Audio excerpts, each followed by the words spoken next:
आलोक पांडे हमारे सहयोगी ज्यादा जानकारी के लिए इस वक्त जुड़ रहे हैं। आलोक, अगर इन चेहरों को हम देखें तो बीएल वर्मा पहले से मंत्री हैं, पंकज चौधरी पहले से मंत्री हैं, अनुप्रिया पटेल पहले से मंत्री हैं। जो दो ही नाम प्रमुख तौर पर हैं, एक जितिन प्रसाद का और दूसरा जयंत चौधरी का।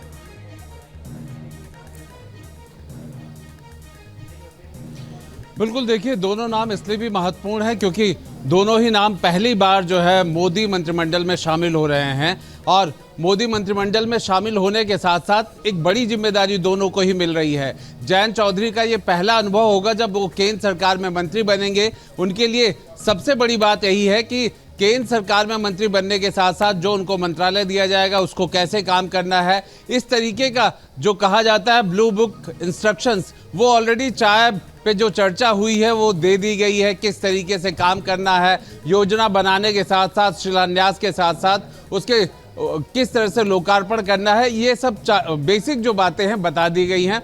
तो जयंत चौधरी के लिए मोदी सरकार में पहली एंट्री है, उसी तरीके से जितिन प्रसाद उनकी भी मोदी सरकार में पहली एंट्री होगी। और पीलीभीत से वो चुनाव जीते हैं जब उन्होंने भारतीय जनता पार्टी ज्वाइन की थी, उसके बाद उन्हें पीडब्ल्यूडी मिनिस्टर यहाँ राज्य में बनाया गया था और इस बार उन्हें चुनाव लड़ाया गया जिसका नतीजा अच्छा रहा और उनके लिए एक तौर पे उनकी किस्मत भी अच्छी है कि वो मोदी सरकार में जा रहे हैं। उम्मीद यही की जा रही है कि जिन 6 नामों पर चर्चा चल रही है, 6 के 6 नाम न सिर्फ महत्वपूर्ण है बल्कि उत्तर प्रदेश की 80 सीटों में जो बीजेपी ने उतना अच्छा यहाँ परफॉर्मेंस नहीं दिखाया, इसलिए 6 नामों को लेकर के ये माना जा रहा है कि न सिर्फ अच्छा विभाग, अच्छा मंत्रालय दिया जाएगा बल्कि कद और पद दोनों ही अच्छे यहाँ पर हो सकते हैं। अनुप्रिया पटेल की पार्टी जो अपना दल है हम उसी में है और यहाँ पर कार्यकर्ताओं को उम्मीद है कि कम से कम कैबिनेट वरना स्वतंत्र प्रभार किसी मंत्रालय का दिया जा सकता है, ऐसा कोई विभाग मिल सकता है जो कि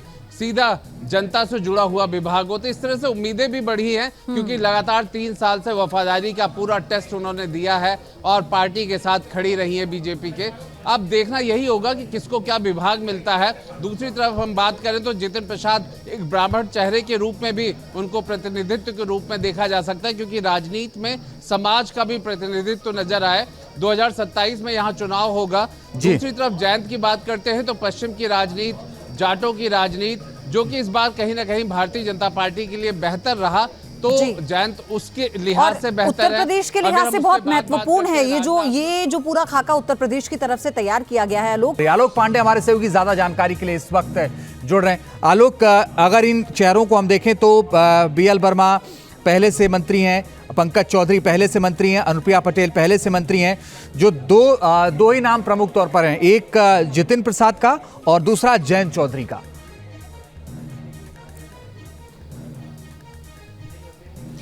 बिल्कुल, देखिए दोनों नाम इसलिए भी महत्वपूर्ण है क्योंकि दोनों ही नाम पहली बार जो है मोदी मंत्रिमंडल में शामिल हो रहे हैं और मोदी मंत्रिमंडल में शामिल होने के साथ साथ एक बड़ी जिम्मेदारी दोनों को ही मिल रही है। जयंत चौधरी का ये पहला अनुभव होगा जब वो केंद्र सरकार में मंत्री बनेंगे। उनके लिए सबसे बड़ी बात यही है कि केंद्र सरकार में मंत्री बनने के साथ साथ जो उनको मंत्रालय दिया जाएगा उसको कैसे काम करना है, इस तरीके का जो कहा जाता है ब्लू बुक इंस्ट्रक्शंस, वो ऑलरेडी चाय पे जो चर्चा हुई है वो दे दी गई है। किस तरीके से काम करना है, योजना बनाने के साथ साथ शिलान्यास के साथ साथ उसके किस तरह से लोकार्पण करना है, ये सब बेसिक जो बातें हैं बता दी गई हैं।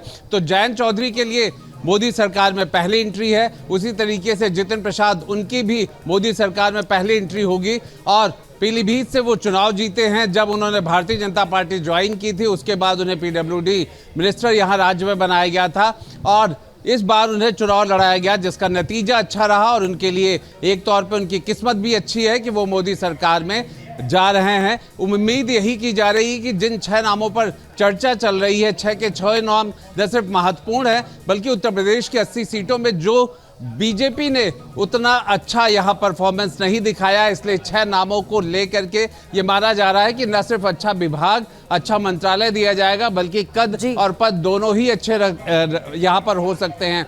अनुप्रिया पटेल की पार्टी जो अपना दल है हम उसी में है और यहाँ पर कार्यकर्ताओं को उम्मीद है कि कम से कम कैबिनेट वरना स्वतंत्र प्रभार किसी मंत्रालय का दिया जा सकता है, ऐसा कोई विभाग मिल सकता है जो कि सीधा जनता से जुड़ा हुआ विभाग हो। तो इस तरह से उम्मीदें भी बढ़ी हैं, क्योंकि लगातार 3 साल से वफादारी का पूरा टेस्ट उन्होंने दिया है और पार्टी के साथ खड़ी रही है बीजेपी के।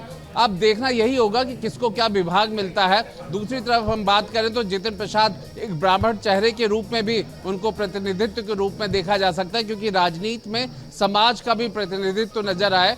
2027 में यहाँ चुनाव होगा। दूसरी तरफ जयंत की बात करते हैं तो पश्चिम की राजनीति, जाटों की राजनीति, जो कि इस बार कहीं ना कहीं भारतीय जनता पार्टी के लिए बेहतर रहा, तो जयंत उसके लिहाज से बेहतर है। उत्तर प्रदेश के लिहाज से बहुत महत्वपूर्ण है ये जो पूरा खाका उत्तर प्रदेश की तरफ से तैयार किया गया है। लोग